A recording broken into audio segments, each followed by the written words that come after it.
Okay, this is really funny. This is an article on the New York Times. By the way, chat, if you don't want to pay for New York Times, like there's a sub dono wall, whatever it is.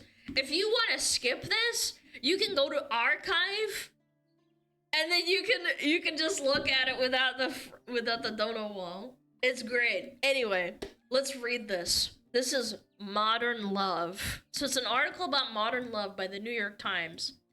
Men, where have you gone? Please come back, chat. So many men have retreated from intimacy, hiding behind firewalls, filters, and curated personas, dabbling and scrolling. We miss you. Look at this illustration. They're all in a box and there's a woman above them. And she's like, where are all the women gone? I mean, sorry, where are all the men gone? They're on their phones. I'm so sad. I'm in my pillow fort. Get lost, right? Oh no. Where have all the men gone, chat? A warm Saturday night in Wicker Park, a vibrant stretch of Chicago where 7 restaurants crowd a single block. Oh my god, we're LARPing. Hello. Troy and I were having dinner at Mama Delia, one of the quieter spots. The sidewalk patio held 5 tables, 3 two-tops, including ours, and a pair pulled together for a group of 8 women. At those tables, Troy was the only man. The scene was beautiful, low lights, shared plates, chat. Ooh, how romantic. Shoulders angled in. The kind of evening people wait for all winter. Still, I found myself watching the crowd as it moved past us. Women walking in pairs alone. Oh, walking in pairs or alone, dressed with care. At table after table, the nearby restaurants, there was a noticeable absence of men, at least of men seated in what looked like dates. Chat, she's starting to realize. She's starting to learn. Troy and I have known each other for almost 20 years. We met at Playboy, of all places. Wait, what? Back when we were both learning how desire gets packaged, sold, and sometimes misunderstood, we stayed close friends, bonded not just by our opinions, but by the effort it takes to stay in someone's life. Wait, how do you meet at Playboy? I thought that was a magazine for boomers where you beat off. What? Okay. You guys think it's like a club or a mansion? They worked at the magazine together. Okay. Well, let's assume that it's because they met during their workplace or whatever. That night we made the effort. Still, what I saw unfolding around us felt like something else entirely. A collective shift I couldn't see. No! The men are watching VTubers on their phones instead of going out on dates! It started to become clear the previous April when a man who had been pursuing me canceled dinner at the last minute. There was a scheduling mix-up with his son's game. Oh, so she's old! She's probably old, huh? I understood. I'm a hockey mom. I get it. Still, I went. I wore what I would have worn anyway. I took the table. I ordered well. I watched the room. So she went to the date. Okay. Only 2 tables nearby seemed to hold actual dates. The rest were groups of women, or women alone. Each one occupying her space with quiet confidence. No shrinking. No waiting. No apologizing. That night marked something, not a heartbreak, but an unveiling. A sense that what I'd been experiencing wasn't just a personal misalignment, it was something broader. Cultural? A slow vanishing presence. Yeah! They're all at home watching VTubers! And playing Uma Musume! I spent over a decade behind these curtain of digital desire. Oh, and ChatGPT girlfriends, don't forget about those. As the custodian of records for Playboy and its affiliated hardcore properties, including sites like Spice TV, I was responsible for the most unfringed upon adult content in the world, blah, blah, blah, blah, blah. We knew it worked. What cues tempt the average 18 to 36-year-old heterosexual man? What drew him in? What kept him coming back? It wasn't intimacy. It wasn't mutuality. It was access to simulation. Clean, fast, and frictionless. So she knows what men want because she wrote for Playboy, but she's still baffled why this happens. Cis hetero male. Disgusting. They weren't sitting across from someone on a Saturday night trying to connect. They were scrolling, dabbling, disappearing behind firewalls, filters, and curated personas. I'm 54! This makes so much sense. Holy shit! Yeah, this makes a lot of sense. Damn! I've been dating since the mid-80s, being married, being a mother, gotten divorced, had many relationships, long and short. I remember when part of heterosexual male culture involved showing up with a woman to signal something. Status, success, and desirability. Chat! Why? What? And do you think she wonders why men aren't showing up to dates when there's literally no point to going to a date? And how many barriers and hoops you have to jump through to try and impress a woman in this day and age? Yeah.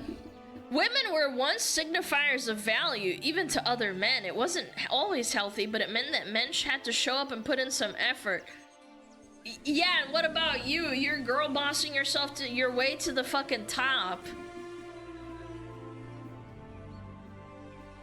I'm just tired of dating, feeling like a job interview. That's why I don't date anymore. Because you have these horrible dating apps that boil down your male and female values down to like, oh, do you make $80,000 a year? Do you make, this amount of money? Do you have kids? Like, everyone knows everything about you before you even get to the date, so getting to the date is impossible. Do you realize how often people meet each other and they realize that they have fucking flaws? And then they still hook up anyway and maybe get married and have kids because they don't instantly dismiss everything at the drop of a fucking dime. Like, oh, he's under 6 foot? Ah, oh, fuck, man, I just can't be with him. Oh, he doesn't have a six-pack? Ah. You know what I'm saying? I'm sure the same thing happens to, like, fat women or women who are, not so physically attractive. I'm sure it does. But women are the pickers in this situation, and it sucks for men. That dynamic has quietly collapsed. We have moved into an era where many men no longer seek women to impress other men or to connect across difference. They perform elsewhere, alone. They filtered us out. I recently experienced a flicker of possibility with James. We met on Raya, the dating app. Ah, here we go. I met on a dating app. I'm 54. Jesus Christ. How many people swiped on her? There was something mutual from the start. Wordplay, emotional precision, a tone that felt attuned. Yeah, but you weren't talking to him face to face. You were talking to him through text. It was brief, but it caught light. Even fleeting connections matter when they're mutual and lit from the inside. I meant it. Blah, blah, blah, blah, blah. Wait. I didn't chase, I invited, leaving the door open. If he were wanting to cross the threshold, not just to take, but to meet, I was willing. I wanted to. I still do. He never replied. He still follows my Instagram stories. One of those small gestures of passive engagement that so many of us now mistake for closeness. Who in their fucking right mind sees a guy commenting on their Instagram and thinks that they're close? What? Lady, what are you you smoking? Anonymous says, I remember the last time I asked a woman out, it was through small talk at work, and she said she had a boyfriend, moved on from that. There was another woman who wanted to ask out, but she was already seeing a guy, but was seeing with another guy. Chef Gaki says, why would I want to spend $100+ on a date with a woman who is going to post the whole thing online to humble me? Yeah, the humiliation thing on social media is insane. Back in the day, with your parents and my parents, if someone got humiliated and they were fucking crazy or something bad happens, the only people that would know about it were maybe like people that lived in the same town or like, I don't know, school or college or whatever. It didn't really go outside of that.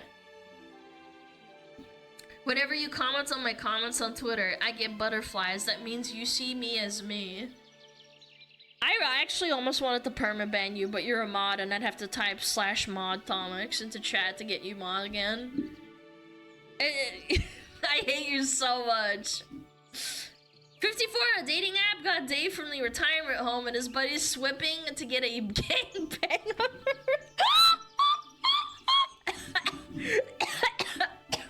Oh my god. The retirement home gangbang's kind of strong. Oh god, this is so cringe, this paragraph. There are thousands of Jameses. I have known dozens. The arc varies, but the undertow is familiar. What I won't entertain is directionless orbiting. Blah, blah, blah, blah, blah. There was a time not so long ago when even a one-night stand might end with a tangled limbs and a shared breakfast, when the act of staying the night didn't announce a relationship, just a willingness to be human for a few more hours. Dude, low-key, why is a 54-year-old talking about her one-night stands in this article? This is so powerful. Why not? I don't know, it just makes me, like, think things. She's coping. She's very much coping. Now I'm 54, and I don't get asked for one-night stands anymore. Men must be, like, you know, busy doing something. She wants to show off to women. You think so? You think that she's framing this and trying to say, like, oh, hey, other women, if you're 54 or you're 30 years old and you don't have a man, in 24 years, you could be just like me. That's crazy. The idea that vulnerability is a threat instead of an invitation has created a cultural hesitation of men circling intimacy but never entering it. Because you fucking bullied them out of it! Or you're old! Accept it! Maybe we're between paradigms, mourning what's fallen, not fluent in what comes next, blah, blah, blah, blah, blah. Here's what I'll say. You are missed, not just by me, but by the world you once helped shape. Yeah, I bet you fucking miss men when you're 54. Holy Toledo. If you're still looking for men on dating apps at 54, I don't know, man. Hags need love too? Yeah, become a VTuber if you're a hag. It's easier. You get to talk to men all the time that like you. Or at least pretend to like you because you have fat tits. And you don't age. Ooh. We remember you, the version of you that lingered at the table, that laughed from the chest. Oh my god, this is so cringe. Oh my god. You are not gone, but your presence is thinning. In restaurants and friendships and the slow rituals of romantic emergence, you've retreated. Maybe no one taught you how to stay. No, you pushed them away! You pushed the man away! Oh my god, stop with the cope! Stop it. Get some fucking help, man. We are asking for presence, for courage, for breath and eye contact, the ability to say, I'm here. I don't know how to do this perfectly, but I want to try. Yeah, you want to know what happens when men try? They get posted on Twitter about how men are pigs, and that men, all they want is sex. I know, crazy thought. we're still here and we haven't stopped hoping. And as for me, I'll keep showing up. Not because I'm waiting, because I know what it feels like when someone finally arrives. But how do you know that? You're like really old. You're reamed out writing a New York Times article about men disappearing out of the real world, and now all you do is cry about how there's no men around. I was in a 9-year relationship that ended because she wanted to add another guy into the scenario, the same guy she would talk over Discord VC while we shared the same bed. Women, am I right? Dude, that bitch is crazy. Not all women are like that. Find yourself a loyal bitch. They're out there. Yeah, you dodged a bullet. I hope you dumped her. What? Like, unironically, look, I'm gonna say it. If a man said that to me, said, oh, Alana, we're dating and like we're sleeping in the same bed, and then I find out that they're like cheating on me or like talking to another woman and developing feelings on Discord, and then they have the audacity to ask me, oh, can we like add this to our relationship? I don't know, man. I don't know if I'd be able to control myself. I'd turn into like a yandere. If I can't have you alone, nobody can have you, kind of shit, you know, type shit. You can't. It's crazy. Yeah, out the door. I mean, that's the best case scenario. I don't know. I'd throw your shit out the window. Polyamory, not even once. Look, if you want to be a polyamorous, what the fuck ever, it's your free choice as an adult. For me, no thank you. If you try to introduce that to the table, and again, I can't help but think how selfish and evil of a motherfucker you have to be to say, yeah, my boyfriend's a fucking asshole. He didn't let me have a second boyfriend on Discord and then like develop feelings for him. Do you know what that's code for? I want to feel safe dumping you and leaving you, and I want my security before I can secure the next relationship. That's what it screams to me about. The implosion of my brother's throuple has brought great shame to our family. Don't do that. Are you telling me that you experienced personally a brother that was in a multi-person relationship? I'm sorry, Chatter. I wish I could pat you on the head. That's fucked up. Dishonor to family. Dude, that's so bad. That is so bad. That's fucked up. Great shame and dishonor to your family. I can't. I don't know if I'd blow the fuck up. I don't know. You'd have like an earthquake somewhere. I'd get so pissed. If it was me, the second she suggested, I'm gone. Yeah, because you're like basically a security net to them. That's what's happening.